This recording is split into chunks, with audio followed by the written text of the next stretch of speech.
Good afternoon. It is approximately 1:10 p.m. on Monday, August 28th, 2017. I will open the monthly board business meeting of the New York State Board of Parole at this time and would like to take the roll, beginning with Commissioner Ludlow. Kevin Ludlow, present. Commissioner Thompson, present. Commissioner Parole, present. Commissioner Shapiro, present. Commissioner Alexander, present. Commissioner Shirley. Kathy Kiley, Council School Board of Parole, here. Tina Stanford, Chairwoman, present. Commissioner Agostini, present. Commissioner Drake, present. Commissioner Berliner, present. Commissioner Cruz, present. Commissioner Demosthenes, present. And Commissioner Davis, present. Welcome. And welcome to the public who have joined us here today. It's always nice to see you. At this point, ladies and gentlemen, we have handed out the minutes from last month's meeting.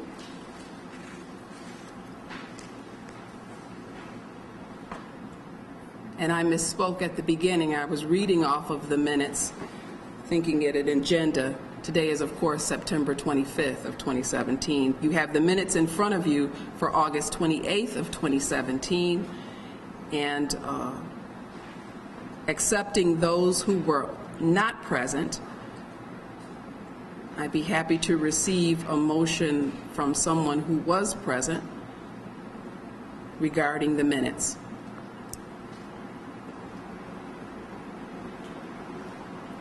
Move to accept the minutes.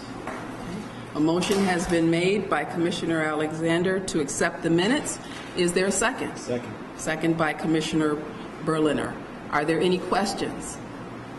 Any discussion on these minutes? Again, accepting those who were absent for last month. Please indicate your acceptance of these minutes and this motion by saying aye. Aye. Are there any nays? Are there any abstentions due to absence? Thank you. And the motion is carried. Thank you.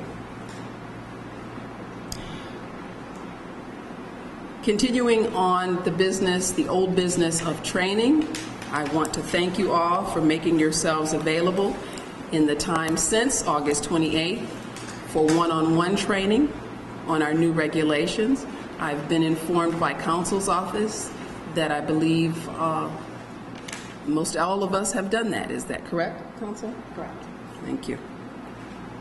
In addition, we have offered another training on vehicles in the time between, and I think we only have one other new individual who hasn't had that training, and we will make it available again, and we will offer it as a refresher as well.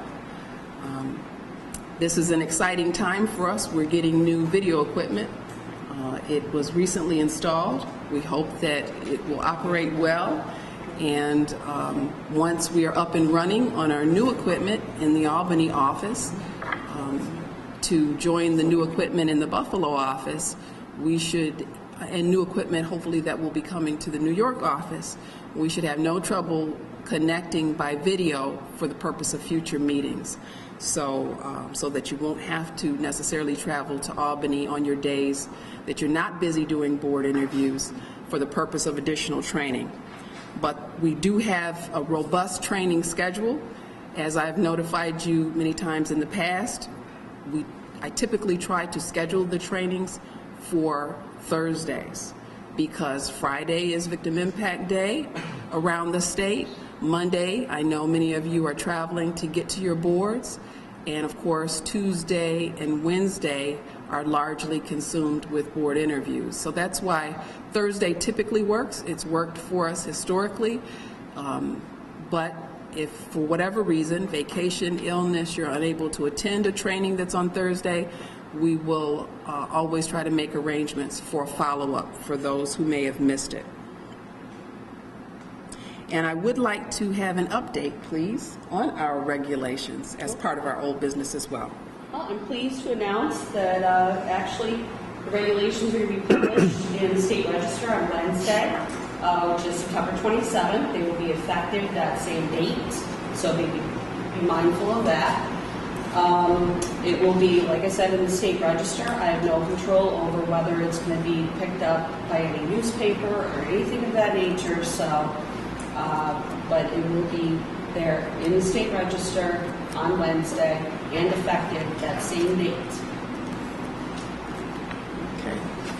Thank you very much.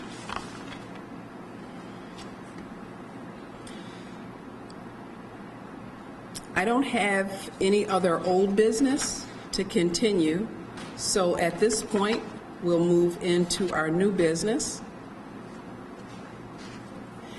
What I've been trying to do as we get updates for information that's relevant for all of us in terms of our travel and in terms of our record keeping is I forward the information along expeditiously as possible to our board list group. I need to expand our group, obviously, to include a couple of new people and people who don't yet have email, so that group will continue to expand probably for the next few weeks. We did get some new information about Amtrak travel, and that will be sent out individually if we can't get it out to you as a group, as we do other relevant information that's important for us all to know. I think everyone should probably have, by this time, a copy of the rates for travel and per diems that begin October 1 and continue through September of next year. If you don't, reach out to one of us in central office and we'll make sure you have a copy of the rates, because the per diem does change every year, as well as mileage changes every year for reimbursement. So if you don't have a copy of that, please let us know so that you can be using the correct rates when you submit your paperwork.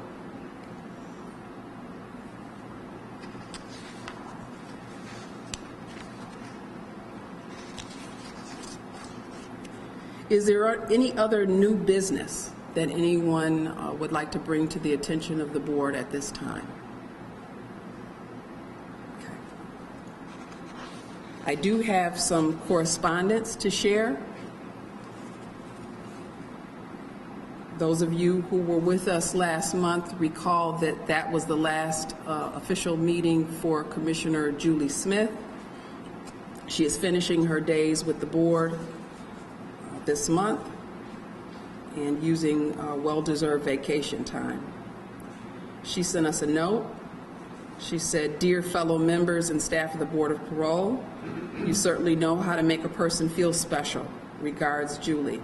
Thank you for the beautiful plaque, luncheon, and good wishes for my retirement. I will remember you all and the times we shared together. Retirement is great," all in capital letters, underlined with an exclamation mark. Stay safe, and many blessings to all of you. I also have a piece of correspondence I want to share, as is my practice.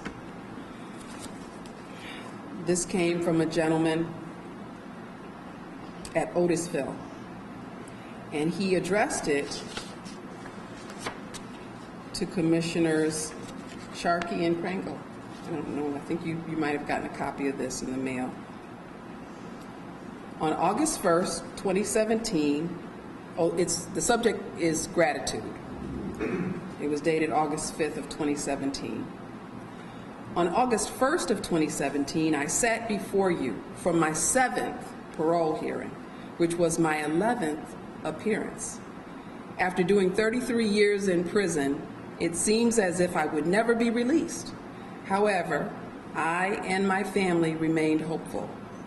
Today, I write this letter to thank you for seeing beyond the worst day of my life to allow the grace and mercy of God to be present at that hearing. My family and friends are thrilled at the fact that you made the decision to release me. Your compassion and sensitivity to me as a productive human being is truly appreciated. May the Lord continue to bless you as you bless others daily. Sincerely, in the gentleman's name. As is my practice, I don't give the person's name Of course, the commissioner who it was addressed to, or commissioners who it was addressed to, will know that. But I've made it my practice to share these with all of you and to share these with the public when we get these, because far too often people don't realize that we do release people. And we release people according to our appreciation and respect for the law, when we believe that they have been rehabilitated and that they are ready to re-enter society and live a law-abiding life. And furthermore, not only do we release people, but every now and then they see fit to write us and let us know how they're doing. Let us know that they're thankful for the opportunity and that they hold no hard grudges or hard will against any of us. And I think that's an important message to share with all of you and with everyone else. So I'm thankful that people take the time to do that, to let us know how they're doing and let us know how they feel about their meetings with us. So with that, what I'd like to do as also part of our correspondence, announcements, and invitations is to invite up for a moment to join us Elliot McIntosh. Okay, hello everyone. I'm Elliot McIntosh. I'm the new Associate Counsel for the Board of Parole. Many of you know me, have known me for quite a few years. Some of the newer commissioners I've just met. I'm very appreciative to have my new position. I graduated from Albany Law School, and I began with the former Division of Parole in 2001 as an assistant counsel.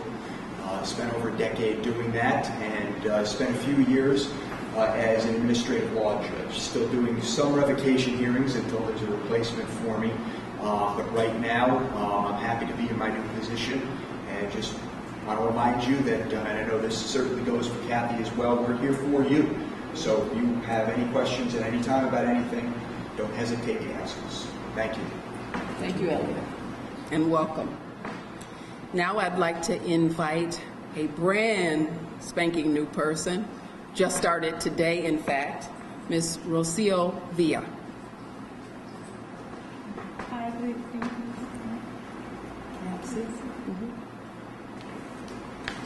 I'd like Rosie to tell you a little bit about herself as well.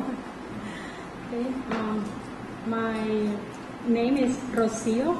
As I know it's a little difficult, but many people call me Rosie. Is the simple way to say it. My last name is Villa, or Villa in Spanish.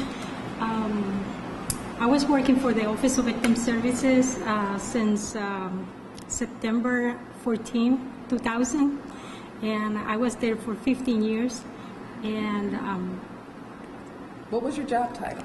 I was doing investigations for the Office of Victim Services and helping the victims in many different ways. You know, one of our commissioners was formerly an investigator in the Office of Victim Services when it was the Crime Victims Board. In fact, our senior-most member, Mr. Bill Smith, Commissioner Smith. Please continue. Okay, thank you. So I am honored to be here today and also to be a part of the, to work for the board. To me, this is a very, or a great opportunity, and I really want to thank Mrs. Stamford for this. And also to continue to tell you about my history is I'm originally from Colombia, but I'm also a U.S. citizen.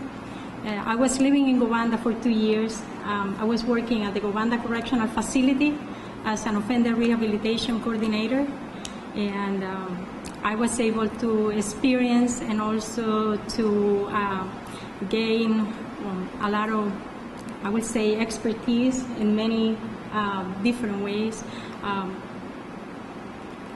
serving the parole board and also helping the inmates to build their lives, to go outside and just do something better for them.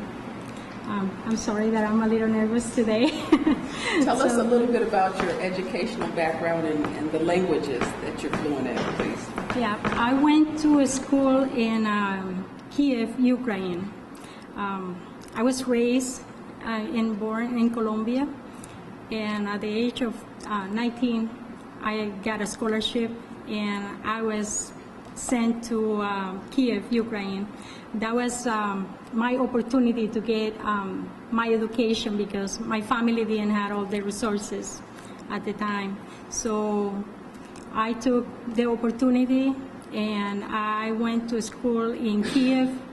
I went to the Taras Grigorievich Shevchenko University, and I was studying international relations. Also, the language at the time was not Russian, was not Ukrainian, was Russian. So I was able to get Russian as my first language. So as you know, my heavy accent become from the third language. It's not easy to sometimes to get rid of the accent, but I tried my best. So when I was in Kiev, I married there, and I had my oldest daughter, Lila. And then we came back, my family and I, we came back to Colombia and then to Panama for just to reunite with my my ex-husband family in Panama. Then we came to U.S. due to a lot of different things. It was a very difficult situation in Colombia. We had a civil war for many years. So we decided to come to U.S. And since 20 years ago, I'm in this country, and I'm so happy to be educated here and also to work for the government. Now this is my 17th year, and I'm hoping to be here for probably, I don't know, until I retire. So you speak Russian and Spanish. Spanish is my original language, so thank you so much. And because we left it out, Rocio will be our executive assistant to the board. Thank you. Thank you, Rocio. Thank you. Thank you. All right, ladies and gentlemen. Any other announcements, correspondence, invitations? Okay, thank you. Then with that, I would entertain a motion at this time to discuss litigation matters with our counsel, as well as matters which have been deemed confidential by federal or state law. Is there a motion to enter into executive session, and at the close of which adjourn the meeting? So moved by Commissioner Sharkey. Is there a second? Second. Second by Commissioner Agostini. All in favor, please indicate by saying aye. Aye. Any nays? Any abstentions? That motion is carried.